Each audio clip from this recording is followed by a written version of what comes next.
Welcome to Your Yoga with Janice, an accessible yoga class. It's great to have you here today, and let's go ahead and get started. So we'll begin as we always begin every yoga class with a bit of centering time. So I invite you to find a comfortable seat, whether that's on a chair or on your mat, and just find a comfortable seat and root down in your sit bones. Just really think about drawing that spine up and long, tall. Relax the shoulders down and back. Make sure your chin's parallel with the floor. And just breathe naturally. If you'd like to close your eyes during the next couple of minutes, I would invite you to do that. It can be kind of nice to just kind of, as we disconnect with our outside world right now, it can help us come into our center as we begin our practice. We all come to the practice from different places and different experiences, yet we can all come and be peaceful and practice together. Notice your breath, yet just continue to breathe naturally.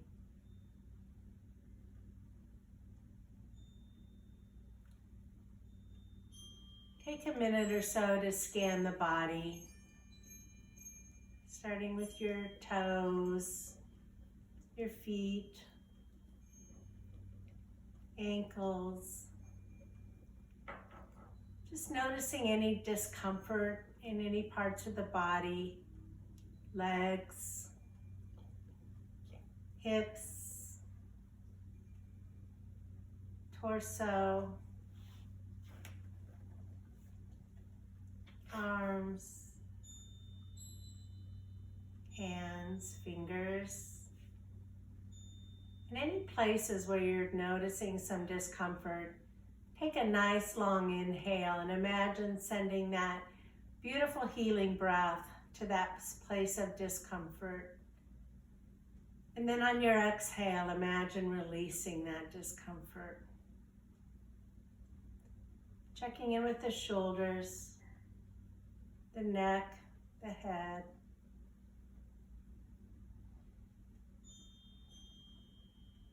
Keeping that nice, long, tall spine.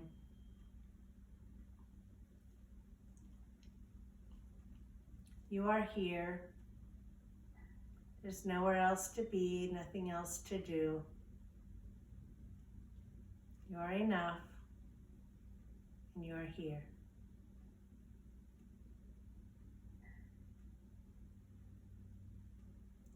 So I would invite you to just gently open the eyes with a soft gaze and inhale as you bring hands to sky.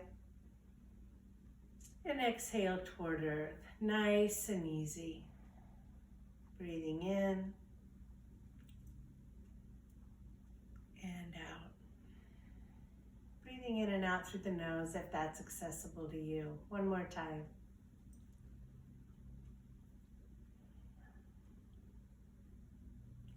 And I'd invite you to practice a mudra today called Hakini Mudra. So just bring your fingertips together, your thumb, just as if you were holding a precious glass globe. You're just going to hold those out, your hands out in front of you. Your elbows might come out from the sides a little bit. Hakini Mudra. Just continue to hold this mudra as you breathe. Nice even breaths, nice long even breaths. And I'll share with you a little bit about Hakini Mudra.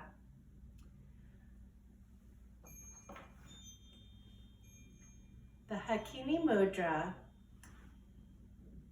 supports integration and harmony at all dimensions of our being. It promotes balance between alertness and relaxation, connecting with our true self, whose essence is wholeness.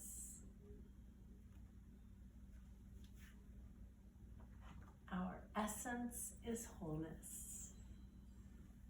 Isn't that beautiful? Now I'd invite you to put one hand on your belly and one hand on your heart. And just take some long, slow, deep breaths and notice where you're feeling that breath. Do you feel the belly expand? Do you feel your upper rib cage expand? Might we breathe so that both expand? Breathing in, expanding the belly and the rib cage. And exhaling as we bring the belly in to press the air out. Just a couple of more breaths there. Feeling your belly and rib cage expand with the breath.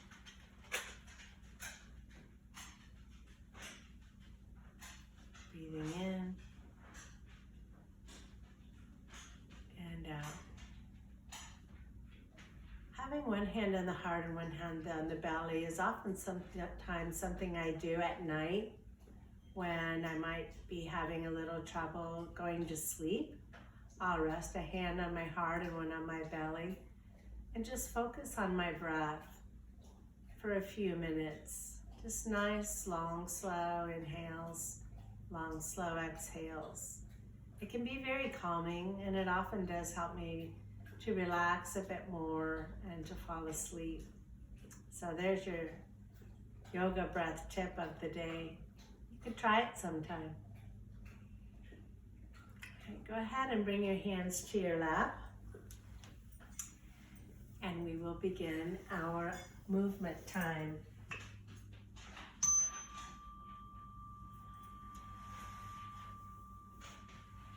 And we'll go ahead and bring our fingers back to Hakini Mudra and just hold them out away from our belly. And as we inhale, we bring them up maybe to shoulder height. And exhale. Maybe bring up more with the aligned with the eyes. Breathing in and out.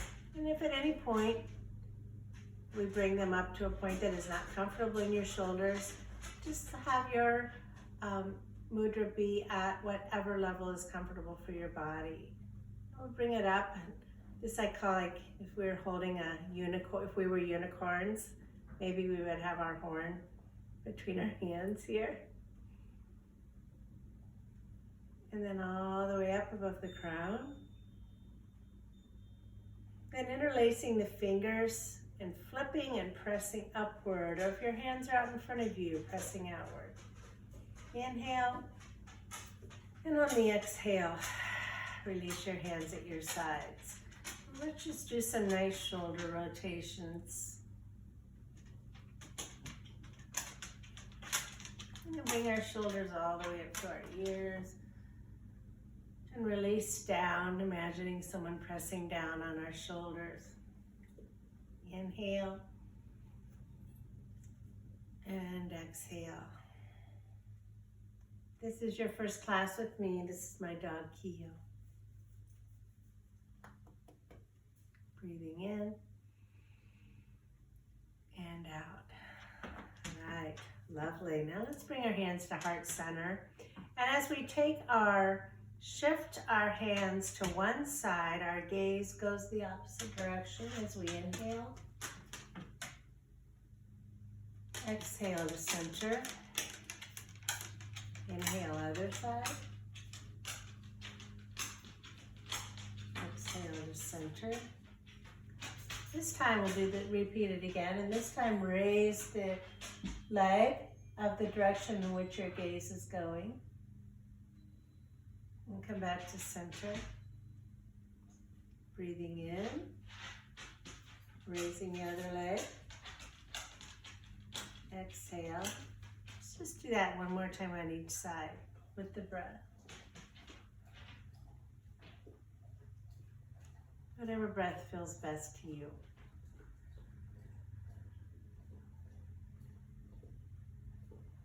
Beautiful. Let's bring our hands down to our lap. And we'll do a little bit of a cross marching. So we'll bring one leg up and tap it with reaching with the opposite hand, and then the other one. You can do this at whatever pace you would like, warming up our hips, our shoulders, crossing that midline. And notice I'm not lifting my knee up super high. And then we'll go ahead and we'll come to center again. And let's go ahead and bring our chin down toward our chest with our elbows out. And then raise our chin upward, bringing our elbows in. Okay. Chin downward, elbows out. Chin upward, elbows in. My arms feel like a bellows. Used to have something that would keep by the fire, and it would bring air into the fire to get it going again. And then just go ahead, bring your hands down to your sides. So let's bring our arms out to side as we lift our heart. I like to call this flying cobra. Keeping your neck aligned with your spine, we're just lifting the heart. So I'm not throwing the neck back. I'm trying to look at the ceiling. All I'm doing is lifting my heart. So it may be subtle. You will feel it. Bring those arms back and then come back to center. Let's do that one more time. Inhale. I like to call it flying cobra. And exhale, back to center. Right. So for cat-cow, you can practice this seated. You can practice on your mat, on your hands and knees, if that feels good in your body. You could also practice it standing and have your hands on the base of a chair. So there are options to practice this. We'll be moving the spine. So you find the position in your body that feels safe and good. So we'll bring the heels of our hands and we'll inhale.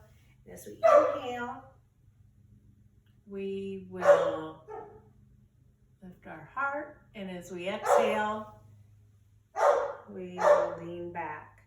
You don't necessarily have to round the spine. Breathing in and breathing out.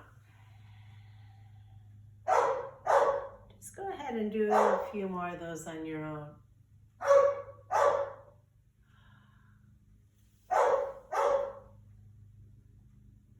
And then come to center. Okay. So yoga gives us a great time to practice our focus. So even though we may hear a dog barking in the background, we still practice our focus and we continue what we are doing. So not get distracted, right? So let's go ahead and do a nice gentle twist. So bringing, let's just keep the same hand on the same knee and twist to the away from it.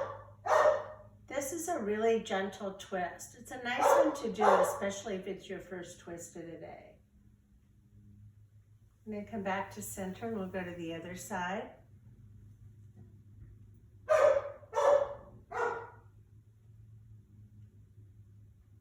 And then come back to center. We need to warm up our knee joints. So you just are going to be lengthening the leg and then bending the knee. So straightening it and bending it. Now, you can just slide your foot along the floor, or you can rest your upper leg in your hands and do it that way, as long as you can still maintain a long spine. Or you can use a strap, a tie, a scarf, a belt, a leash. And you can also do this. I really like this because I'm much more easily able to keep a long spine, a nice tall spine, and relax. So I'm still using, a lot of muscles to engage and keep my leg up there, but it's just easier than trying to hold my leg and do it. Let's go to the other side. Excuse me, Keo.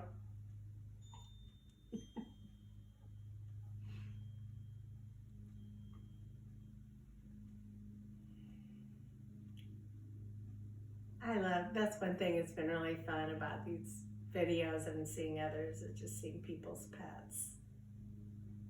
They're the best. Okay, go ahead and lower that leg down. Okay, you can set your strap aside. Okay, and then let's go ahead and take, as we're sitting here in mountain, come up on our tippy toes and really feeling a stretch across the top of the foot, and then lower the heel down. And then come back onto your heels where you're lifting the front of the foot. Yes, heel. And then lower your feet down. So up on the tippy toes. Come over here. And then down and raising the front of the feet. Come over here, lay down. Just kind of bringing a little love to those ankles. And then go ahead and extend both legs. Bring the insides of your feet together. And then we're just going to bring the soles toward each other. And you will feel, and then come back, you will feel a stretch on the outside of your ankle. Do this a couple of more times. This is a part of the body that doesn't get a lot of stretching or motion, so it's good for us to give it that, so that it's not a shock if it ever has to move in that way. And then bring all your toes and fingers in, and then splay, squeeze, splay. One more time. I'll just shake everything out.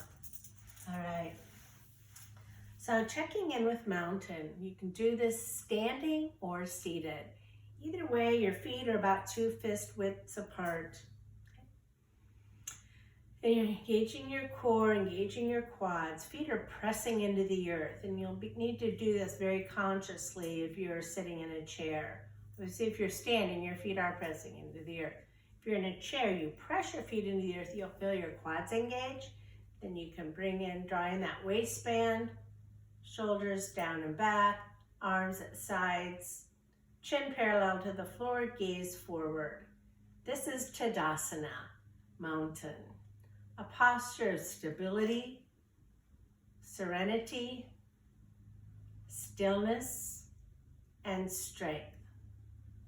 Always a beautiful one to come to anytime, anywhere, and just breathe. So we often return to Tadasana between postures as we transition. And as we transition into Crescent Moon, we will bring our arms up above our heads, clasp our fingers together with our index fingers pointing upward. And you can do this in your chair, or you can do it standing. I'm going to choose to do this particular one standing because it's my practice, and I can choose, and it's your practice, and you can choose. So as we reach, okay, then we're going to bend to one side.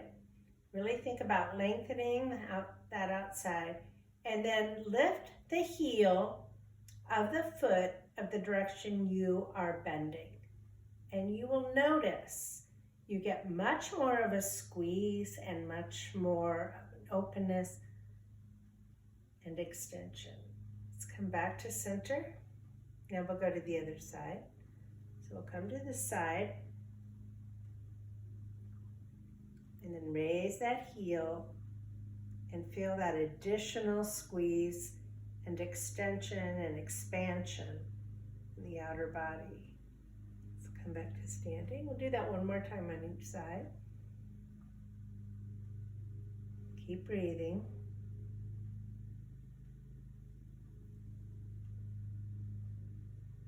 The side body doesn't always get a lot of attention, so this is another beautiful one to bring into your practice, your daily practice. A great one to do while you're waiting for your toast or the microwave or your coffee. Just bring a little movement and a gentle stretch and expansion in the side body. Chaturvakasana or sunbird can be done seated or standing. The cues will be the same, except that when I say to extend the leg, if you're sitting, you will extend that leg forward and rest it on your heel. If you are standing, you will extend the leg backward and rest on your toes. So are you ready? So Chaturvakasana is sunbird, and it represents determination and stability. So let's begin, first of all, by finding our Tadasana, whether you're standing or in your chair. So feet pressing into the earth, quads engaged, drawing the waistband, shoulders down and back, nice long spine. Here we are. So let's extend the left leg. So if you're seated, it goes out in front. If you're standing, it goes behind you. And then reach up and wave with the opposite arm. So if our left leg is extended, our right arm extends. Now, what would it be like if we really brought everything in, engaged our core, found a focal point, and lifted those back toes off the ground an inch? And kept breathing. And then bringing the toes back down to the earth, bringing the arm down and coming back to Tadasana. So when you tried that, when you were seated and you lifted your heel off the floor, the leg off the floor, you could totally feel the balance there. We experience balance in a lot of different ways, and it's just a matter of exploring it. Let's go ahead and do the other side. So this time we'll extend our right leg. By the way, if you have a chair handy, you can put it in front of you like this, and that way you can rest your fingertips on the chair to support your balance. So that's a great thing to practice. You could just try it just for the heck of it. It can be very, very helpful. So we find our Tadasana, feet rooted into the earth, quads are engaged, drawing in the waistband, shoulders down and back.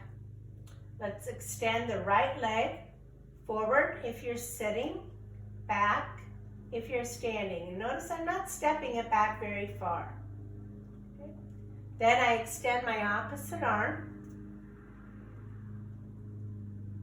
If I have my chair handy, I might rest my fingertips here as I lift my back toes off the surface that they were on. When you practice balance, you have a drishti or a focal point that your gaze does not leave. And then if you're doing this, you could practice and see, well, what would happen if I took my fingertips off the chair?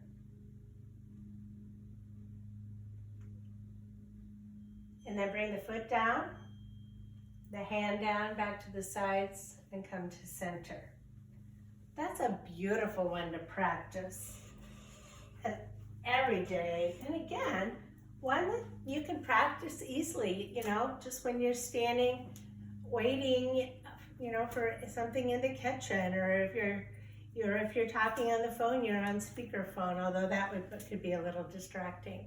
But just simply doing this, and then just practice lifting that back foot off, is a great way to improve your balance. Okay? All right, so let's go ahead and move into some Warrior 3. So Virabhadrasana, Warrior 3, is definitely a balanced posture.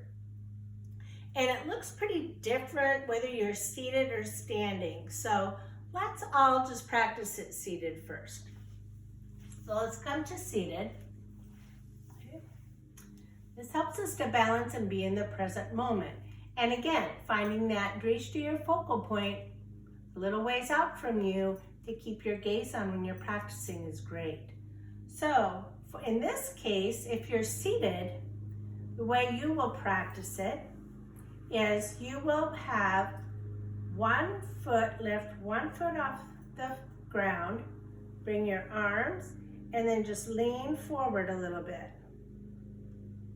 Press that supporting foot into the ground. Opposite leg is up, and then you're just leaning forward, not too far, and holding that there. Feeling the balance, feeling the strength, feeling your focus, and then bring the foot down and the hands to heart center. It's more work than it looks. Let's try it on the other side. So rooting down into our left leg, our supporting leg. Our right leg leaves the ground. Our hands can be here. If that bothers your shoulders, you could keep your hands at heart center. And then we're just going to lean the torso forward. And breathe. Where's your focal point? Then when you're ready, bring that foot down and hands to the sides. Okay. Now, if you like practicing it in a chair, you can do that the second time around too. If you'd like to see what it's like to practice it standing with the chair for support, then you can do that as well. I'll demonstrate that part next.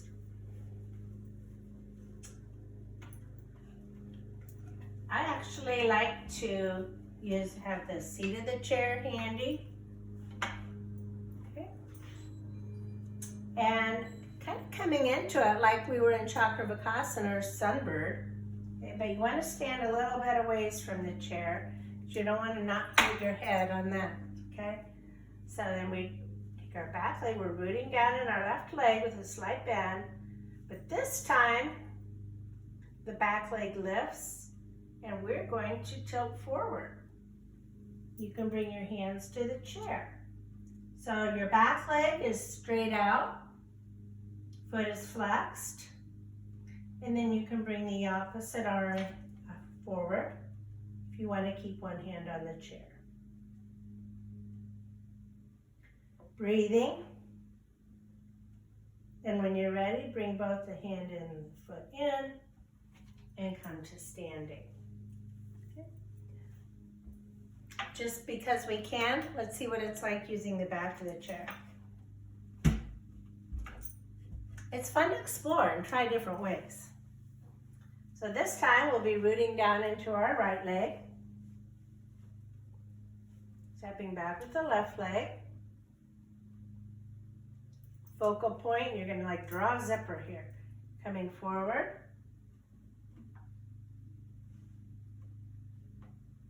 And reach out.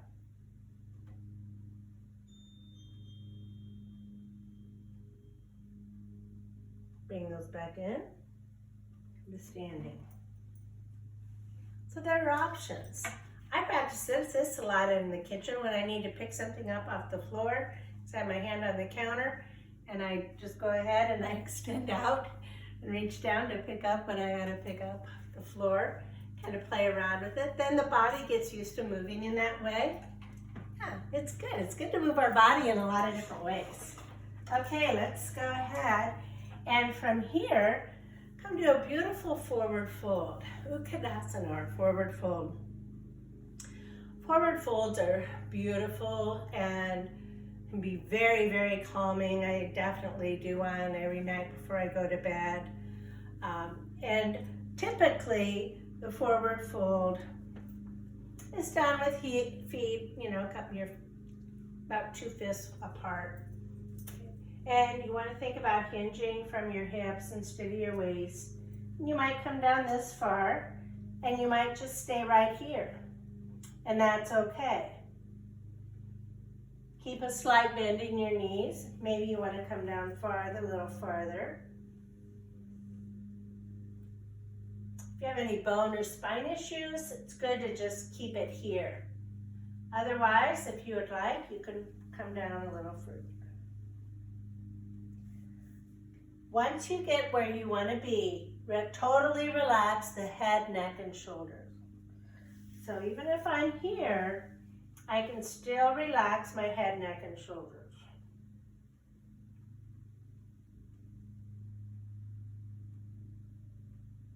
Then give the knees a bend. Slowly hinge up from the hips. You can press your hands on your thighs to help you as you stand. Now, I love a forward fold, but I don't like the feeling of my midsection being all compressed. So we'll do another one, and I'll show you an option there for this. I'd like you to try it. You can try it both ways, see what you like best. So I just take a wider stance. That way, it just gives a little more room there for my abundance, my beautiful abundance.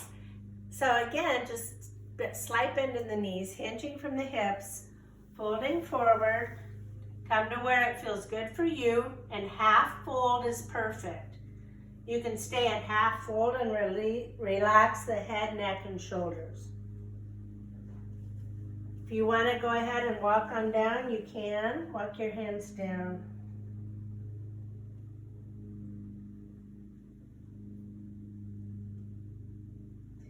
Then when you're ready, walk your hands back up, using your core to hinge back up from the hips. So it doesn't have to look a certain way. We want to go for the benefits and how it feels, and to just be able to fold forward and completely relax our upper body. You can use a chair too. You can do this.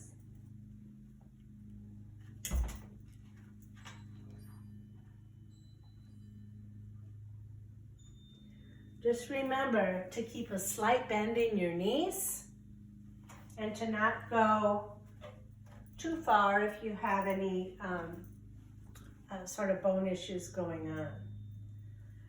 All right, beautiful, beautiful. So Gomukhasana, it seems like a lot of people lately are talking a lot about tension in their head, neck, and shoulders.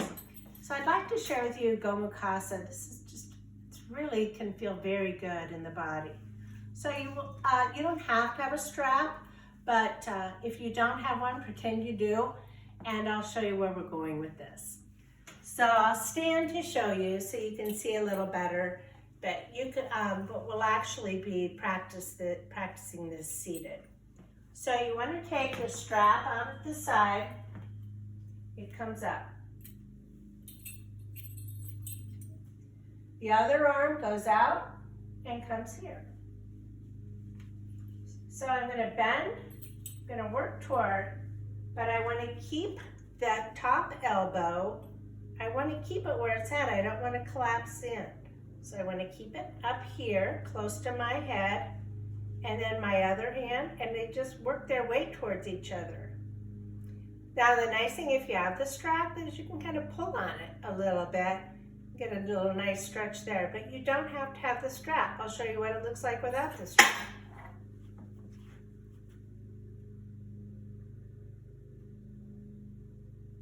Same thing, right? The strap is just nice. It's a prop that supports you, help you relax into it a little bit more. So now we'll just very slowly and gently follow that same path out that we took going in. All right, and that's Gomukhasana. So let's go ahead and practice it on the other side. Okay. We'll just do the arms today. So I'm going to bring the strap, bring my other hand up, straighten that arm up, reaching this other hand out and coming in. Now, it might feel very differently from one side to the next. It definitely does in my body because I have some right shoulder issues. So I'm not going to force anything. but I'm going to find a place where my hands can come toward each other while I maintain a long spine. It's feels really, really good. You don't want to force anything or have strain. There's no pain in yoga. When you're ready, we'll just gradually release both hands. Bring them out, down, and release the strap. We'll set that aside now. If you have a block, this would be a great time to pop it right here on the floor in front of your feet and take a nice wide stance. I'm going to try, it's a wide-legged forward fold, Prasarita Padottanasana. I like learning the Sanskrit. So anyway, you might not care. Thanks for just being patient with me. So it's a wide-legged forward fold. We're going to do it you can do it from seated or standing. I'll show you seated, and then I'll show you standing. So we hinge from the hips. We come forward, and we place one hand down on the block. Or, I mean, it might be here. It might be the mid-size. Maybe you go to the floor. I don't know. It depends on your body. We come down. And then we take our other arm and we're going to raise it up as we rotate the torso. So we're going to rotate one direction, then we'll bend the opposite knee, and that helps us get a little more rotation.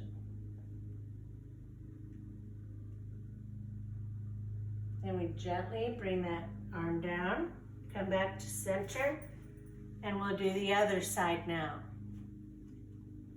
So go ahead and we bring this arm up.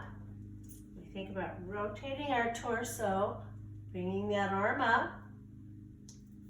It's not going straight up on this side for me. Is that okay? Yeah, it sure is. It's my body. It's how it works today. I'm going to bring that arm up and I'm going to bend the opposite knee to give me a little more row. And then I'll come in. Now if I'm standing, have a nice wide leg, come forward. I have the block. I'm going to open to the side and watch what happens when I bend this knee. Oh. For me, it actually feels better in my body to do this standing. We'll come back to center. But it's good to try it both ways, because otherwise, how do you know? So now we'll put the other hand, we'll bring it around, bend that knee, bend the opposite knee, and we can get a little more rotation there.